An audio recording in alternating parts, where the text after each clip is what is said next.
Un total de 50 soldados cabalgaban a través de los pastizales.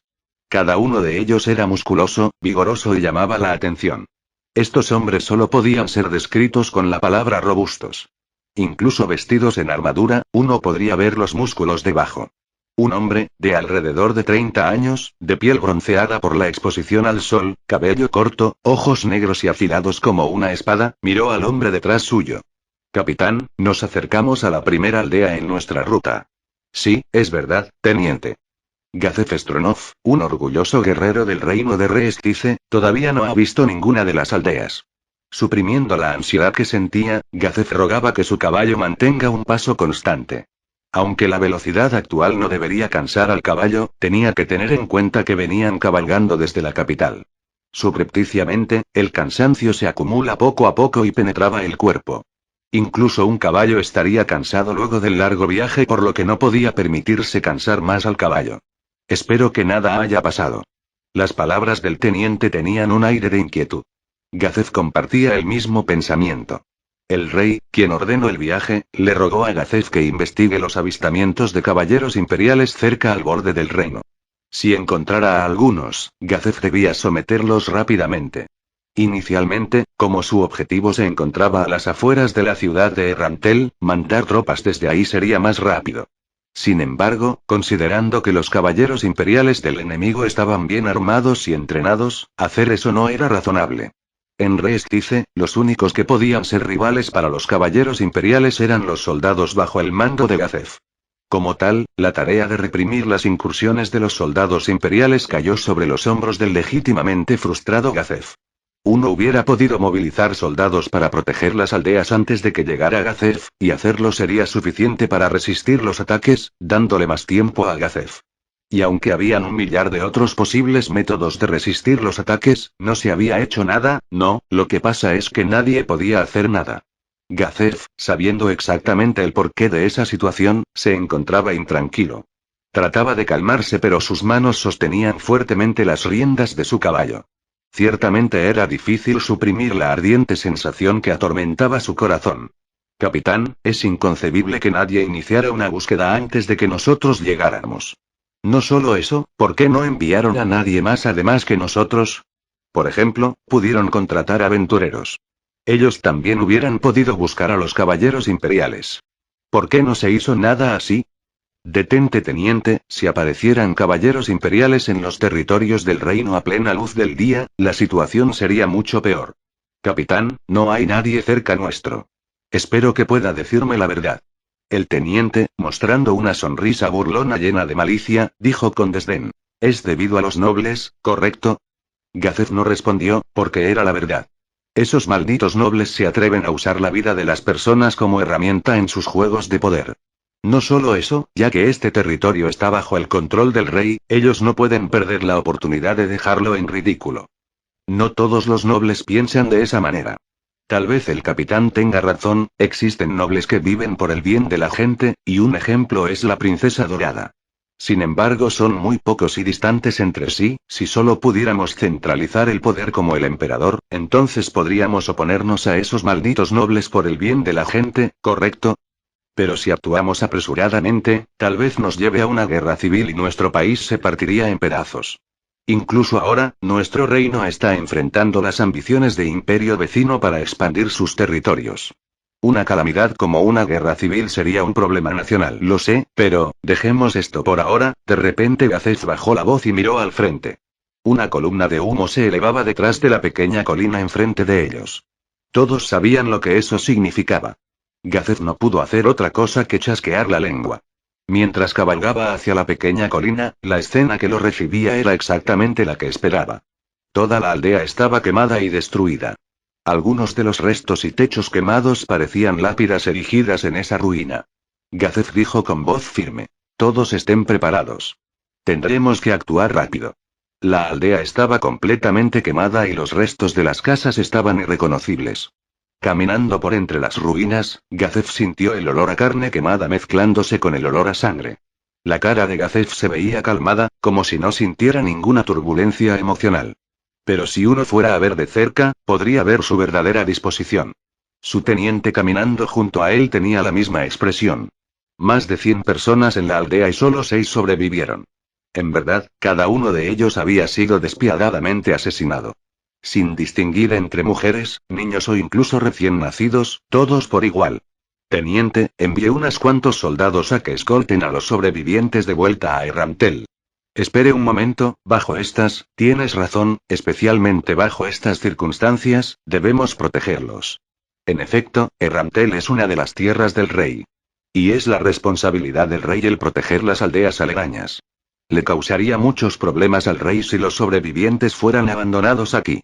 Uno podría imaginarse a las facciones de la aristocracia usando esta oportunidad para provocar problemas y debilitar la influencia del rey. Más importante aún, por favor reconsidere. Todos estos sobrevivientes han sido testigos de los caballeros de Imperio. Esta fue la orden a la que el rey le dio prioridad. Pienso que deberíamos tomar a nuestros hombres y retirarnos temporalmente a Errantel. Necesitamos prepararnos adecuadamente para dar el siguiente paso. No. Capitán. Para usted debería ser tremendamente claro que esto es una trampa. Esta aldea fue atacada justo cuando nosotros estábamos en camino a Errantel, no puede ser una coincidencia. Esos actos brutales tienen el objetivo de atraernos, de otro modo no hubieran sido tan despiadados. Esto claramente es una trampa. Los sobrevivientes no escaparon a los ataques de los caballeros escondiéndose, fue debido a que el enemigo los dejó vivir. Me temo que esto fue planeado. Para proteger a los sobrevivientes debemos dividir nuestras tropas. Capitán, sabiendo que esto es una trampa no pretenderá darles caza, ¿verdad? Lo haré. Habla en serio al respecto. Capitán, no se puede negar que usted es muy fuerte, e incluso si fuera a enfrentar a 100 caballeros, usted definitivamente ganaría. Pero el Imperio tiene un hechicero famoso. Si ese viejo está entre las filas del enemigo, sería peligroso incluso para usted. Incluso si el capitán se enfrentara al orgullo del Imperio, los 4 paladines, lo más seguro es que pierdan ante usted. Pero por favor, se lo ruego, retirémonos por ahora. Por el bien del reino, capitán, incluso sacrificar unas cuantas aldeas no es comparable a la pérdida de su vida. Gazef escuchaba tranquilamente mientras el teniente continuaba hablando intensamente. Si no quiere retirarse, entonces ¿qué tal si abandonamos a los sobrevivientes y vamos todos con usted? Esa sería tal vez la mejor alternativa, pero hacer eso es lo mismo que dejarlos morir. ¿Estas personas, crees que sobrevivían solas? El teniente se quedó sin palabras, porque sabía que la posibilidad de supervivencia era casi nula para los sobrevivientes. Si no envían soldados para protegerlos y escoltarlos a la seguridad de la ciudad, serían asesinados en pocos días. Aún así, lo que el teniente dijo no estaba equivocado, no, lo correcto o lo equivocado no tenían que ver aquí. Capitán, su vida es lo más valioso, no puede ser comparada con la vida de los aldeanos. Gazef entendía completamente el dolor de la decisión que tomaba el teniente, es por eso que le había dejado continuar diciendo tales cosas. Pero incluso entonces, no podía estar de acuerdo con él. Tú y yo nacimos como simples civiles. Sí, pero la mayoría de soldados se enlistan debido a la admiración hacia usted, capitán. Recuerdo que tú también naciste en una aldea. Sí, la vida en una aldea no es fácil y la gente muere fácilmente en ellas. Los ataques de monstruos son cosa común y causan muchas muertes, ¿verdad? Sí. Contra un monstruo, incluso un soldado normal se vería abrumado. Si no hay dinero para contratar aventureros especializados en enfrentar monstruos, los aldeanos solo podrían esperar la muerte con impotencia. Sí. Así que tú, encontrándote en una situación desesperada y sabiendo que los nobles no moverían ni un dedo, ¿no deseaste que nadie, de alguna forma, te ayudara? ¿Quién tendría la fuerza para hacer eso?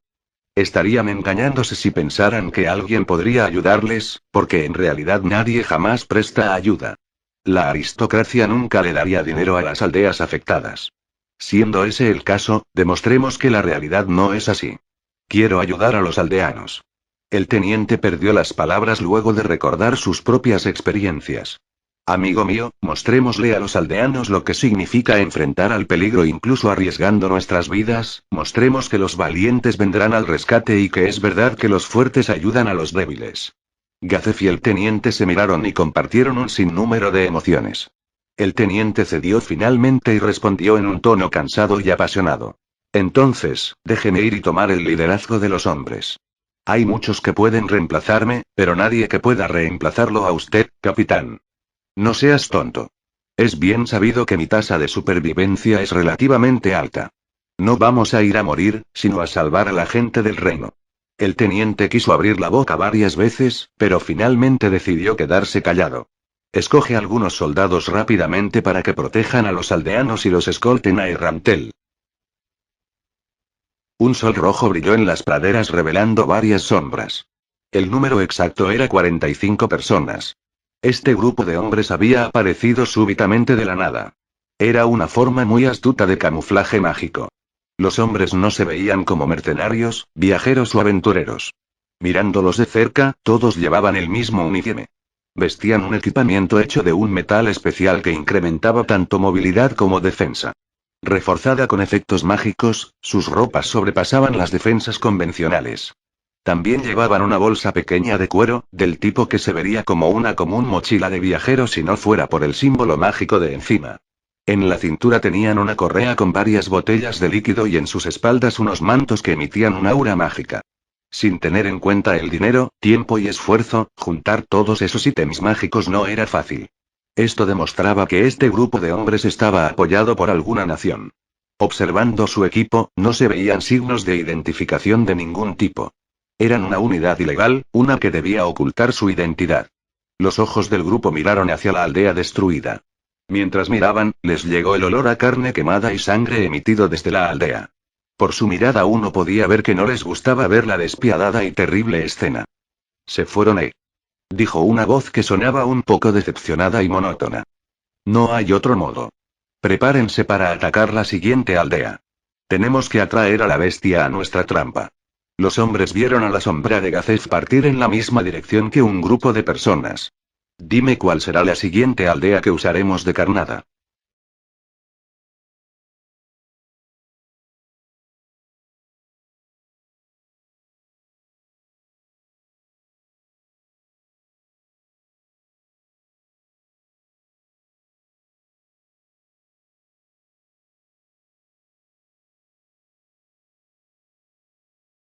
Capítulo 2. Guardianes de piso. Parte 3. En la arena, Momonga se preparaba para usar un hechizo sobre un espantapájaros en una esquina. Aparte del simple daño mágico, los hechizos que Momonga había aprendido estaban especializados en muerte instantánea y otros efectos que añadían daño extra. Tenía una pequeña cantidad, relativamente, de hechizos no letales.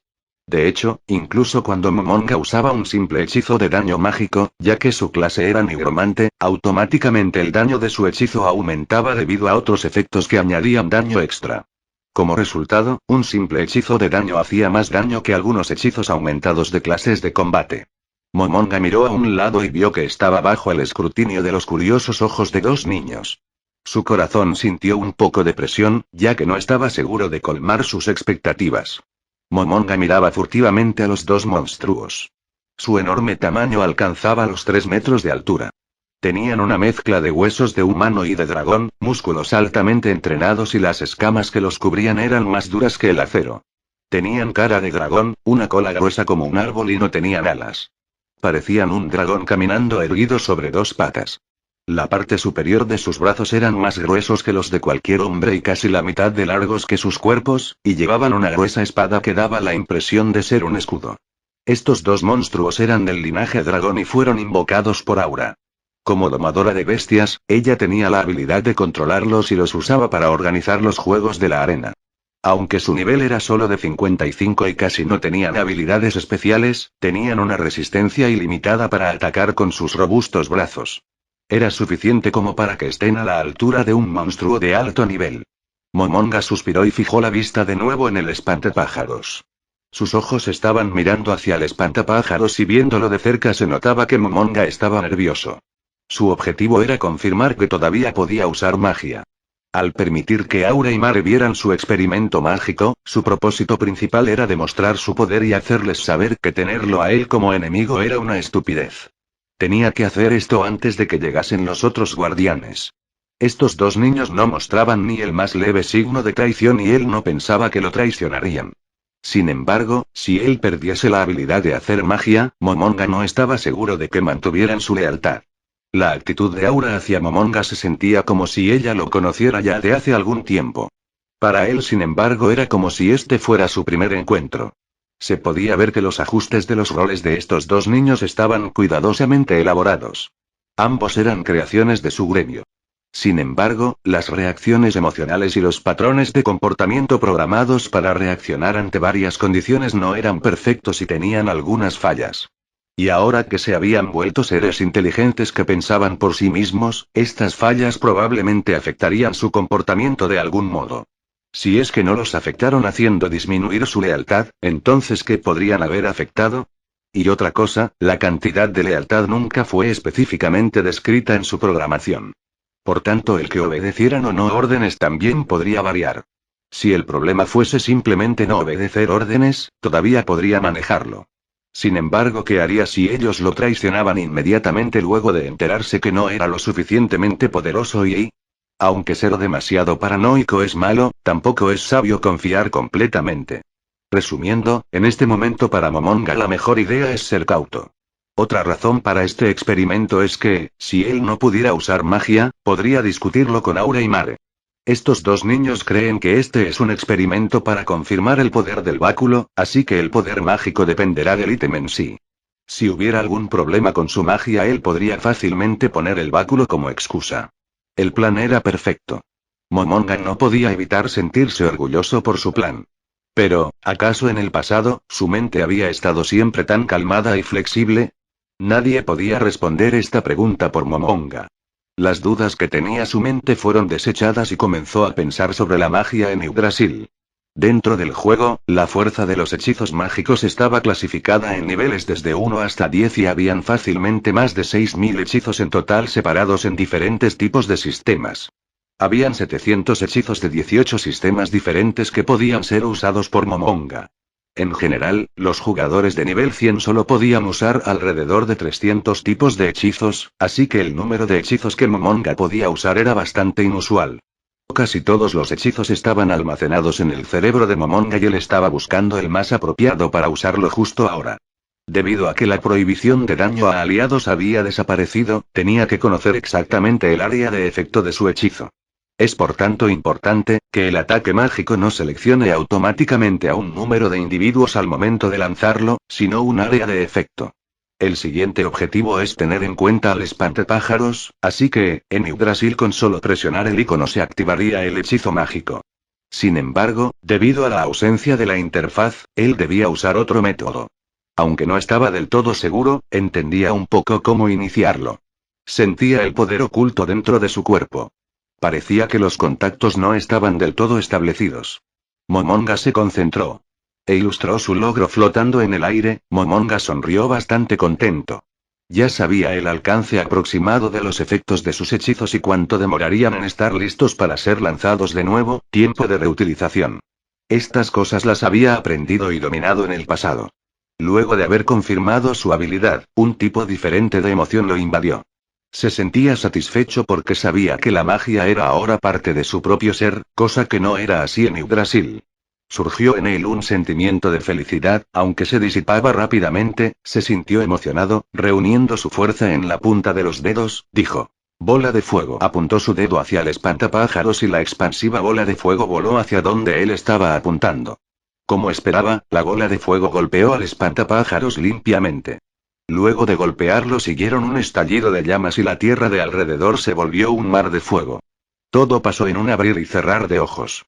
Aparte del espantapájaros en llamas, no quedaba nada más en pie. Oh. Aura y Mare miraban perplejos y no pudieron evitar dejar escapar una risita frente a Momonga. Aura, prepara un nuevo espantapájaros. Ah. Sí, lo haré inmediatamente. Ve y prepáralo. Un dragón avanzó sosteniendo otro espantapájaros, y lo puso junto al espantapájaros chamuscado. Momonga caminó frente al espantapájaros, lo miró y lanzó un nuevo hechizo. Llamas arrasadoras. De pronto un pillar de fuego rodeó al espantapájaros. Momonga continuó lanzando hechizos al espantapájaros destruido. Bola de fuego. El espantapájaros fue golpeado por una bola de fuego y se convirtió en cenizas. Los tiempos de reutilización entre hechizos eran justo como en Yggdrasil. No, tal vez el tiempo desde el inicio al lanzamiento se haya vuelto más rápido. En el juego, uno debía primero seleccionar el alcance del hechizo y luego mover el cursor para indicar el lugar de lanzamiento. Perfecto. Debido a estos resultados experimentales tan satisfactorios, Momonga no pudo evitar decir eso. Momonga-sama, ¿quiere que prepare algunos espantapájaros más? Aura todavía parecía perpleja. Ella sabía que Momonga era un mago poderoso, así que no pensaba que este nivel de desempeño era nada especial. Pero Momonga quería darle a los gemelos la impresión contraria. Ya que el propósito del experimento ya estaba completo. No, quiero hacer otro experimento. Mensaje. El método primario de poder contactar con los GM. Cuando usas mensaje dentro de Yggdrasil, mientras la otra persona esté dentro del juego, podías oír el sonido de un teléfono timbrando. Si no hay sonido, el contacto se cortaría inmediatamente. En este momento, él trataba de oír en su mente. Se sentía como si hubiese un largo hilo extendiéndose en busca de la persona a la que quería contactar. Para Momonga esta era la primera vez que sentía eso, era difícil de describir. Esta sensación duró por algún tiempo, pero al final no había rastro del contacto, el efecto de mensaje estaba terminando. Un gran sentimiento de decepción se generó dentro de él. Momonga repitió el mismo hechizo. Esta vez las personas seleccionadas no fueron los GM, fueron sus compañeros, los miembros del gremio de Ainzo Algoun. Luego de 19 intentos y de que no pasara nada, recién se dio por vencido. Había incluso enviado un mensaje a todos los 40 miembros de su gremio, pero no hubo contacto. Luego de confirmar esto, Momonga suavemente sacudió la cabeza. Incluso ya sabiendo que había sido abandonado, una vez que los hechos estuvieron frente a él, de todos modos se sintió muy decepcionado. Finalmente, usó su magia para contactar a Sebastián. Contacto. De este modo podía determinar que el hechizo mensaje todavía se podía usar y que no estaba limitado a la gente de este mundo. Momonga-sama. Una voz de profundo respeto le llegó al cerebro. Momonga pensó que quizás al otro lado, Sebastián hacía una respetuosa reverencia, justo como lo haría si estuviera frente a él. Mientras pensaba en estas cosas tontas y sin decir nada, Sebastián se sintió incómodo y habló de nuevo. ¿Puedo preguntar, qué necesita? Perdona, me distraje por un momento. ¿Cómo está la situación en los alrededores? Sí, las áreas alrededor son praderas y no he encontrado vida inteligente. ¿Praderas y no es un pantano? Los alrededores de la tumba subterránea de Nazarick deberían ser un gran pantano. Era el hogar de un monstruo como un sapo llamado Zuik. Un lugar cubierto por niebla espesa y con muchos pantanos venenosos. No, los alrededores son praderas. Momonga no pudo evitar sonreír ligeramente. Esta situación era demasiado y la gran tumba subterránea de Nazarick se había transportado a un lugar desconocido. Sebastián, ¿hay algo flotando en el cielo, o hay algún tipo de encantamiento mágico? No, no veo nada como eso. Hay un cielo sin fin como si estuviera dentro del sexto piso de Nazarick. ¿Qué? ¿Dijiste que el cielo y no está rodeado por nada extraño? Sí, y no hay nada extraño visible en ningún lugar. Aparte de Nazarick, no hay ninguna construcción a la vista. Entonces es así y entonces es así. ¿Qué decir? Parecía que Momonga no podía hacer que su cabeza le diera crédito. Sin embargo, en su corazón sabía que probablemente era cierto. Sebastián se quedó en silencio mientras esperaba sus órdenes. Momonga miró a la banda de protección que tenía en la muñeca. En unos 20 minutos más, los otros guardianes llegarían. Si este era el resultado, entonces solo había una cosa que podía ordenar en un momento así. Regresa en 20 minutos. Regresa a Nazarick y ve a la arena donde todos los guardianes se reunirán. Reporta sobre los problemas y las cosas que viste. Sí, señor. Entonces recoge tanta información como puedas en el camino de regreso. Luego de oír asentir a Sebastián, Momonga disipó el mensaje para cortar el contacto. Mientras Momonga pensaba que las cosas habían llegado al final y casi suspirando, de pronto recordó